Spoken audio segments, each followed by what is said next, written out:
First, I just want to say that I'm just so thankful for the Lord for orchestrating this to happen, for planting that seed in Pastor Ben and say, Luis, are you willing to preach? And I said, yes, I already got a message for you. Oh my gosh, I am ready. So, as you guys can see, I have two swords on me. Let me take this one off because it's a little heavy. So, right here, clearly you can tell there's a big difference in these swords. One is thick, big, and it's actually very heavy, while the other one is light, smaller. They're both are forged to do great things. They both have their own purpose as well. Even though they're both made out of metal and they both serve a purpose to cut, they're both different in their own way. Why? This one is big and hefty to cut out big things, while this one, smaller, but it's going to be more precise. There's speed and efficiency. Again, they're both meant to do the same thing, but individually on their own, they have and serve their own purpose. And with that, these are both forged for greatness. And I'm going to set them down because I want to be careful. And today, I want to jump in and study a few stories that we are very familiar with. These stories, we're talking about great men that are forged by God, forged for a greatness, a purpose that is here to show you that there's struggles in life, there are trials, there's many things that will come against you.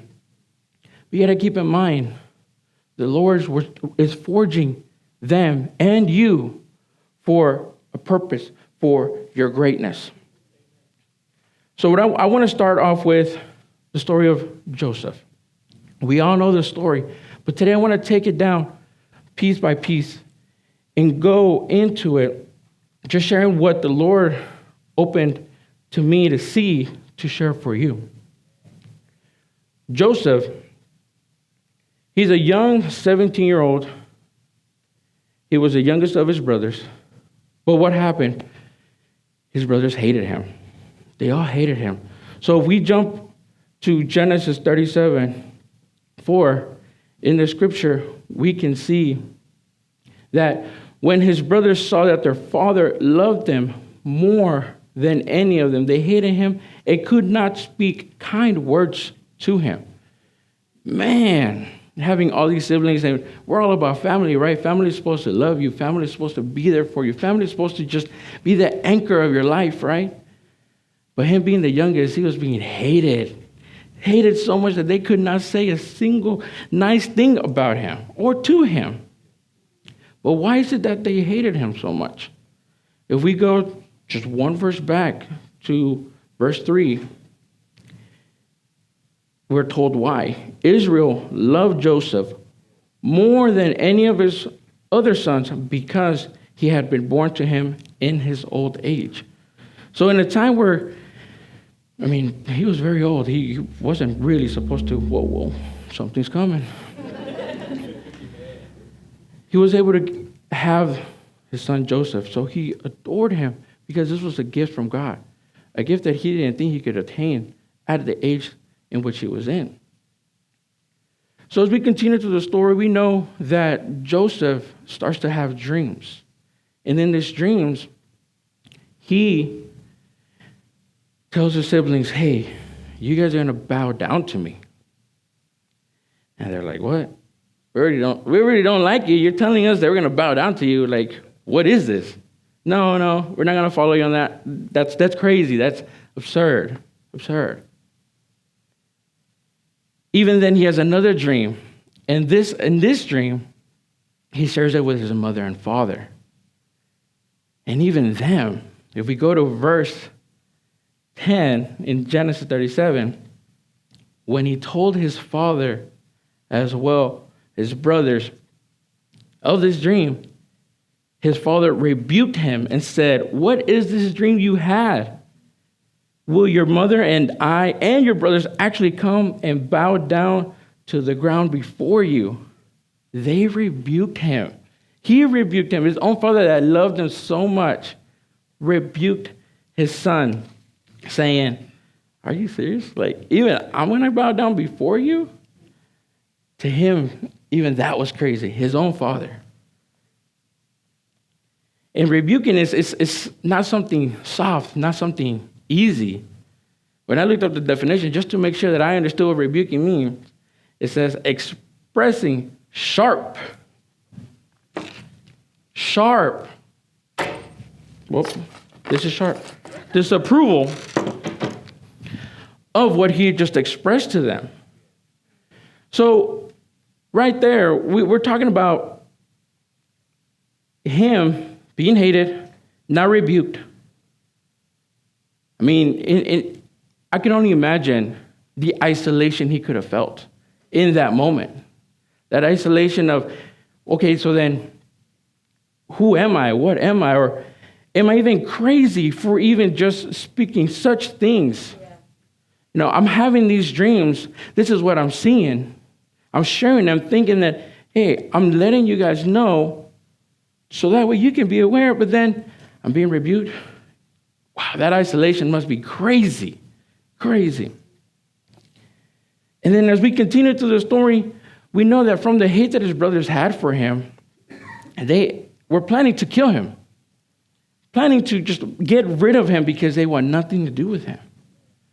Until there was a moment in which one of his brothers said, let's not kill him. Let's not do that. So if you think about it, that's a moment where God stepped in and said, no, he's not going to be killed. So there's a purpose. There's a purpose here. So instead, he was sold. He was sold off. Beautiful thing here is he was sold off to Potiphar. And through this process, he was actually being prepared for his greatness. Because we can see, if we go down to Genesis 39, verse 2, we can see that the Lord was with Joseph so that he prospered and he lived in the house of the Egyptian master. Potiphar saw favor in him. And if we go down to verse 4, Joseph found favor in his eyes and became his attendant. Potiphar put him in charge of his household, and he entrusted to his care everything he owned. So being hated, rebuked, was then put in place where he was in charge of everything, overseeing it all. Then, of course, as we continue through the story, he was put in prison. He was falsely imprisoned, but the Lord was still with him. Even while in prison, coming down to verse 23, still in Genesis, the warden paid no attention to anything under Joseph's care because the Lord was with Joseph and gave him success in whatever he did. So not only Potiphar, but now the prison warden said, I see that the Lord is with you. So I'm giving you authority over that. So you can imagine prison warden really twiddling his thumbs because he knew Joseph had it under control.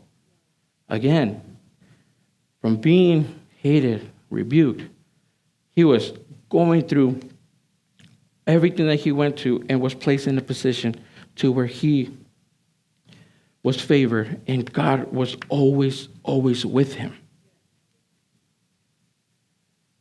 There is no accident or coincidence for what Joseph has gone through. There is none. He went through everything, high, lows, and at the end, how does this story end? Remember, hated again. I'm repeating that because I want that to sink in. Hated and rebuked, isolated, favored, and at the end, he was placed in a high place where he was able to oversee everything for Egypt.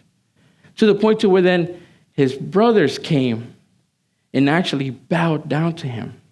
And even after all that, once their father died, what do you think the brothers were feeling? If I was one of the brothers, I would have been like, man, Dad's gone, so we're in big trouble now. What is Joseph going to do to us now? We treated him so badly. He has so much authority now. He has so much power over us. What is he going to do to us? Will he murder us? Because that's what we were thinking of doing. Is he going to abandon us just like we abandoned him? Plot twist. That did not happen. Going down to Genesis 50, verse 20. We can see where Joseph tells his brothers, you intended to harm me, but God intended it for good to accomplish what is now being done, the saving of many lives. What? If I was a brother, I would have been like, what? Are you serious? You're sparing me after all that I did? But keep in mind, the Lord was always with Joseph. From the very beginning to the very end. Another great example that I want to inspire you with is of three great men. I think you guys may know who I'm talking about. If you don't, I'll tell you. Don't worry. I got you covered. We got Shadrach, Meshach, and Abednego. Y'all know their story. Nebuchadnezzar had built a big golden statue for everybody to worship. At the sound of music, trumpet, horns, anytime that happened, everybody had to worship, had to bow down before this statue. But Shadrach, Meshach, and Abednego, these three men stood firm in their faith. They said no. And we can see this actually happening in Daniel 3, verses 16 through 17. Shadrach, Meshach, and Abednego replied to him, King Nebuchadnezzar, we do not need to defend ourselves before you in this matter. If we are thrown in the blazing furnace, the God we serve is available to deliver us from it, and he will deliver us from your majesty's hand. Talk about courage. Talk about standing firm. Talk about just plainly telling the king, no. Man, what bravery do they have? I mean, sometimes me telling my wife no is scary, you know? But here they stood firm and said, no, I am not going to do that. I am not going to do that. And even so, let me show you how confident these men were. Because if we just go one more verse, look at what they say. But even if he does not, we want you to know, Your Majesty. Remember, they're calling him out, Your Majesty. That we will not serve your gods or worship the image of gold you have set up. How many of you can say that you can stand firm in your faith today? That is powerful. It hit me hard because it said, man, they faced authority and stood very, very firm, believed so hard in their faith. Even in times where they knew death was upon them. It's right there. And we know it because he always had a furnace ready. He had it so ready. And he was so angered by this. So angered that just skipping down a little bit more to verse 22, the king's command was so urgent because his fury. And the furnace was so hot. He had ordered the furnace to be 7 times hotter. 7 times hotter, right? So the flames of the fire killed the soldiers who took up Shadrach, Meshach, and Abednego. Let me read that again. The king's command was so urgent and the furnace so hot that the flames of the fire killed the soldiers who took up Shadrach, Meshach, and Abednego. Keep in mind, the furnace is already hot, and he made it 7 times hotter. I don't know about y'all, but I've been to a bonfire and just standing this far is hot. Just imagine, 7 times hotter that even the soldiers were being killed. That's a fire that can be felt from a distance. I'm pretty sure, but just stepping 1 foot, probably you're already burnt up. Think about that. It's just so much heat, so much fire, but yet they said, no, we serve a greater God.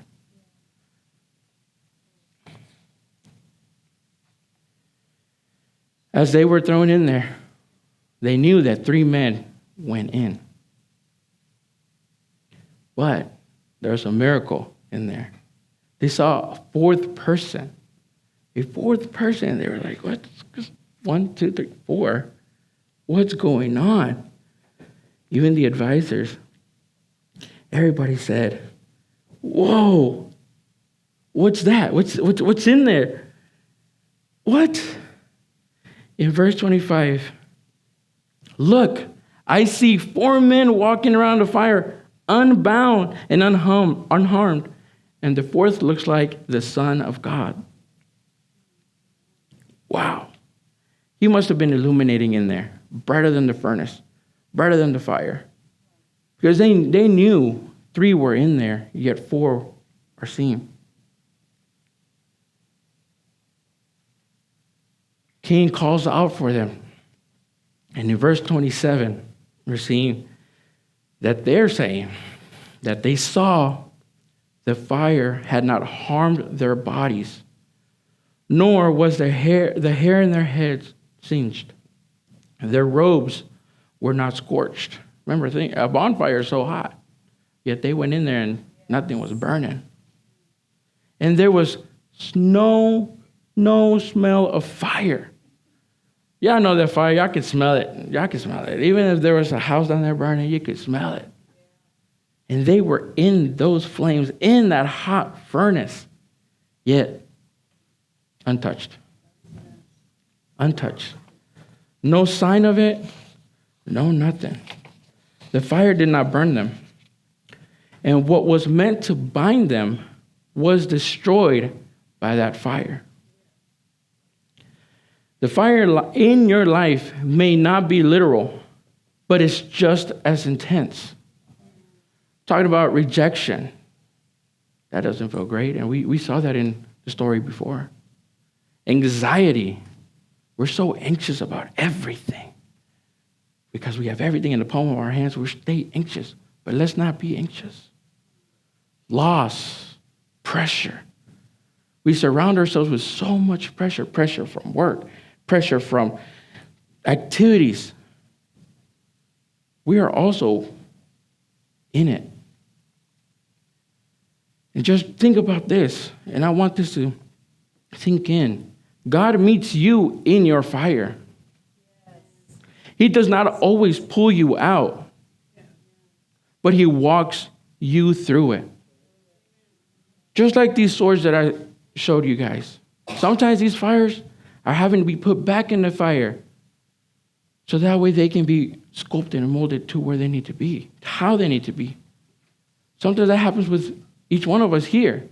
We're going through that fire, but through that fire, God is constantly with you. Sometimes he has to put you back in. He'll take you out, but he'll have to put you back in sometimes because sometimes you just need that extra heat, that extra fire in your soul, fire in your spirit. After the fire comes pressure. The pressure that's going to strengthen you, strengthen that soul. That pressure that's going to mold you to precision that is needed for your greatness. And in the story of Samuel, 1 Samuel, we are introduced to David. Here comes another great story, a great man here. David is the youngest of all his siblings. Again, we're talking about another young one here.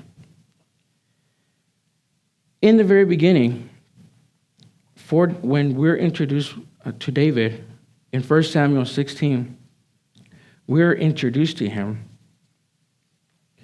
And in this introduction, we're told when Samuel, he went for him and had him brought in, David, he was glowing with health and had a fine appearance and had handsome features. Then the Lord said, "Rise and anoint him. This is the one," he told Samuel. So Samuel took the horn of oil and anointed him in the presence of his brothers. And from that day on, the Spirit of the Lord came powerfully upon David. The Spirit of the Lord came upon David. He was anointed to be king. Talk about that. At a very young age, from all his brothers, the Lord saw favor in him. The Lord said, "He will be king." But before the crown, of course, here comes the process of being forged. Here comes the pressures that he had to face. What is the first thing he had to face? Goliath, the giant, that stood before everyone, challenging everyone. David stood up and faced the giant, knowing that God had his back. So I'm here to remind you, God has your back. That giant that you're facing in your life, guess what? You got something that's backing you up tenfold. You're not in it alone. You can face that giant with that confidence, saying, "I got this," just like David did. And remember, David did not wear any armor because all the armor was bulky, heavy, and didn't even fit him right. He had rocks and a slingshot. And with that rock, he got Goliath right in the forehead. But that's not the end of that story yet. Because even after that, we see that David was running and escaping. And he was running from Saul, who feared David because he knew that David had God behind him. He feared David so much because he knew that David was going to be king. And he chased him around everywhere, wanting to kill him. That was his goal, to get rid of David. Again, we're talking about these pressures that David is now facing. He already knows his end goal is to be king, but yet he's going through this process. He's going through all these trials. He's being pressured. He's being pushed to hide in caves. Again, we're going back to that isolation that we just mentioned. David became the prey in this matter. He faced a giant, faced betrayal, faced isolation, constant escaping, running away and hiding. His faith and his identity were both being shaped under that pressure. Remember, we're talking about pressure here. It even came to a point that he was hiding deep in the cave, and Saul happened to be there. David had the opportunity to kill Saul, which means he would have been free of escaping, free of running away. But here, something happens in here. It says in the scripture that he was conscience-stricken. The Lord hit his conscience. And at that moment, again, Saul was like this when David was ready to just grab the sword and could have done it. He ripped off a piece of his robe. But when that happened, the Lord spoke to him and told him not to do it. Now imagine, Saul was like, "Whoa, you're sparing me. Why? But why?" That's because the Lord spoke to David, just like he'll speak to you in the moments that matters most. In the moment that there's a decision to be made, and you don't know which one, whether it's left or right, straight, go back. The Lord is going to speak to you at that right moment, in the moment that you least expected, in the moment where you were hiding in a cave, not knowing whether you were going to come out of it alive or not. the Lord will speak to you when you least expect it. What feels like delay is God applying that pressure to develop your purpose. Say it again. What feels like delay is God applying pressure to develop your purpose. Let's look at Psalms 27:14. Wait for the Lord, be strong, and take heart, and wait for the Lord. Going to James 1, verse 2-4. Consider it pure joy, my brothers and sisters, whenever you face trials of many kinds, because you know that the testing of your faith produces perseverance. Let perseverance finish its work so that you may be mature and complete, not lacking of anything. You know, through this process of pressure, what came to mind was a diamond. Yes, you may find diamonds right now if you dig and dig and dig. But that diamond, beautiful as it is, it wasn't like that. It started off as carbon. See, the diamond wasn't so beautiful. The diamond, beginning as carbon, is something common, something stepped on. But over time, with heat and immense pressure, it becomes the most valuable and unbreakable material on earth. If a diamond could talk, it would probably say, "Stop the pressure. This is too much. I can't take this. I don't want this." But without it, it would remain just carbon. So for you guys as well, even for me, that immense pressure you're feeling is part of that forging process. It's all part of it. God uses that pressure to form you and forge you for greatness. What part of your life feels like it's under pressure? Where can you sit down and reflect and say, "Man, I remember that moment that I felt that pressure and didn't feel good, but the end result was a good one." Nobody said it'd be easy, especially when we're following our Lord. Because as you can see, even when we're favored, we're going through trials. We're going through obstacles. We're feeling many emotions. But yet, we can't forget that God is still with us.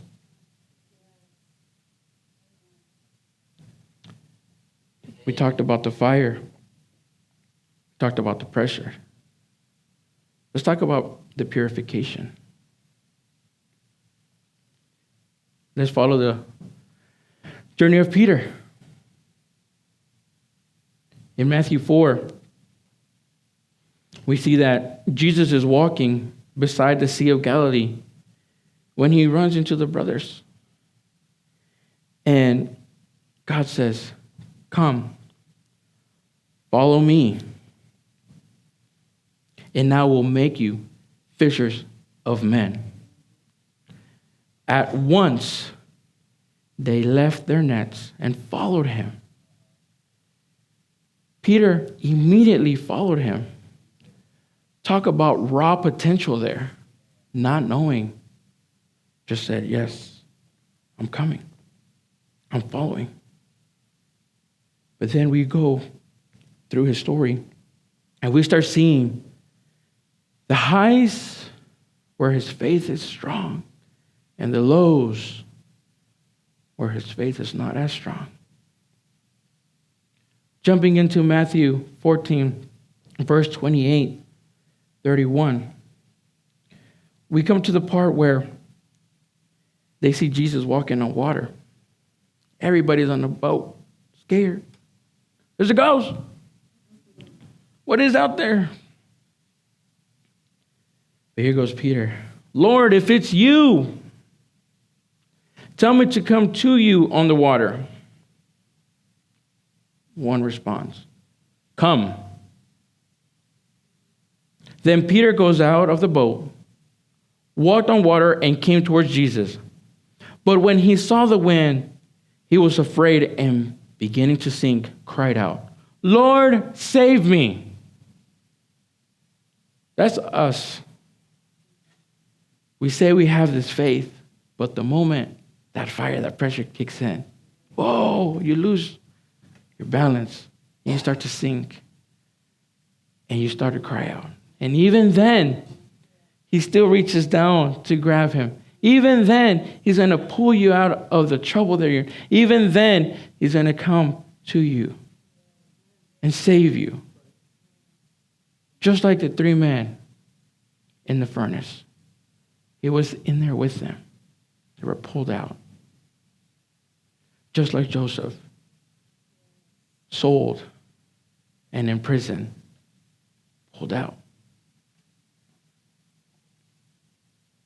Another great example here, Matthew 16, verse 16 through 18. Everybody was talking about Jesus, and Jesus asked a question to his disciples. Who am I? What am I? To the point to where he then asked Peter,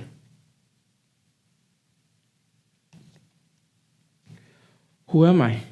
And Simon Peter answered, you are the Messiah, the Son of the living God.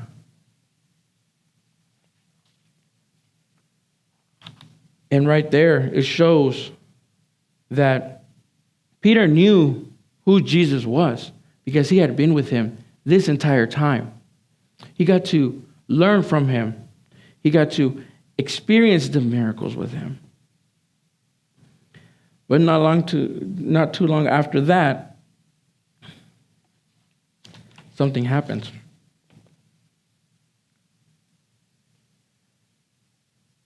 Jesus rebukes Peter. In Matthew 16, we can see, and get myself in here, I'm still myself. But we can see where Jesus starts to rebuke Peter. Because Peter was not understanding the mission that Jesus had to follow. You see, Peter does not want Jesus to go up on the cross and die. So Jesus said, I rebuke you, for you are standing in the way of what I'm supposed to do.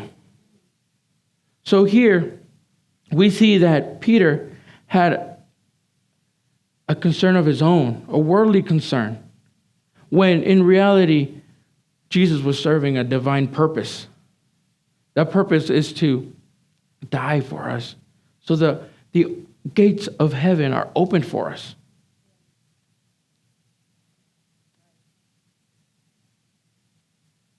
Peter did not understand that. He did not at all. And as we go to the story of Peter,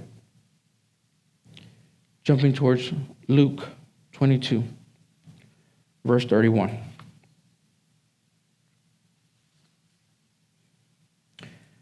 The Lord turned and looked straight at Peter.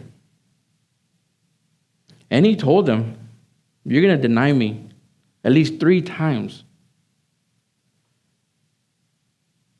And of course, Peter said, I'm not going to deny you. There's no way. I'm not going to do that. But if we go down through the story, we see that he does. Peter rejects him 3 times. And in verse 61, Peter remembered the word the Lord had spoken to him.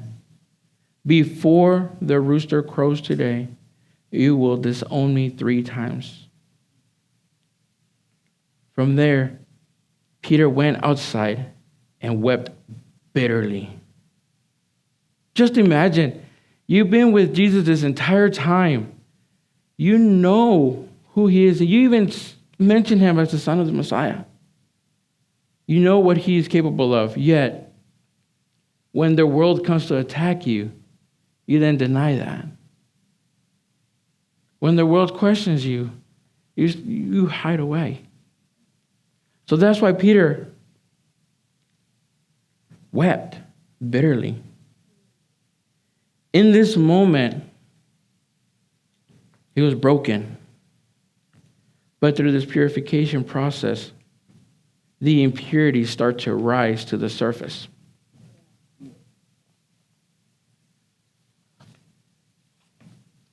What happens here is, later on in the story, there is actual restoration for Peter.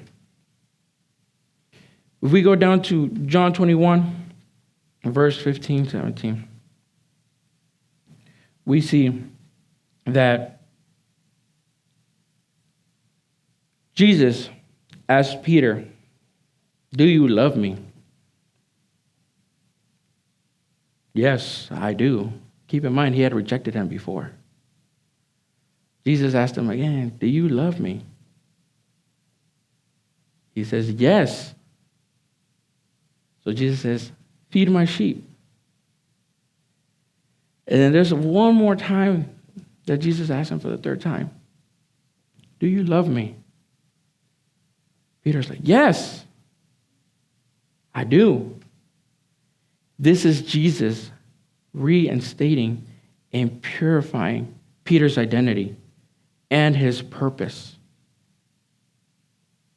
Because from what happens here,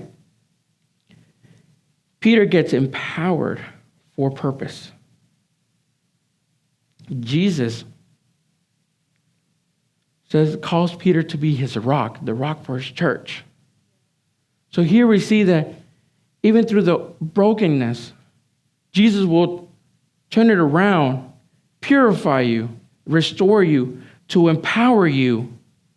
Because then Peter starts to preach boldly in the day of Pentecost, proclaiming Jesus as the Messiah, and 3,000 people were saved.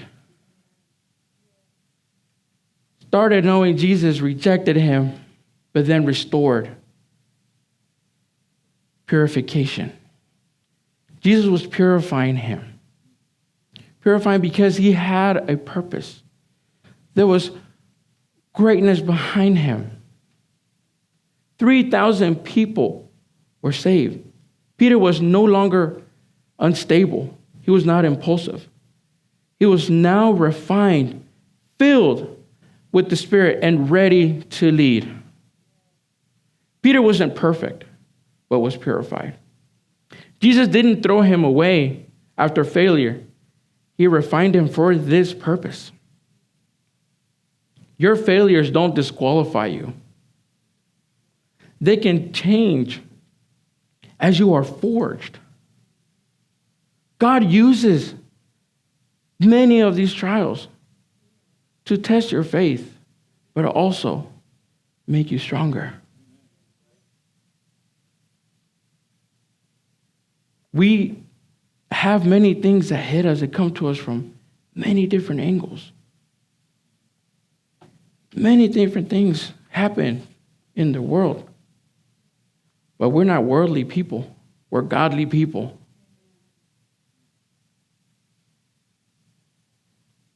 Just like the sword isn't made to just be admired. It is used as a weapon to fight.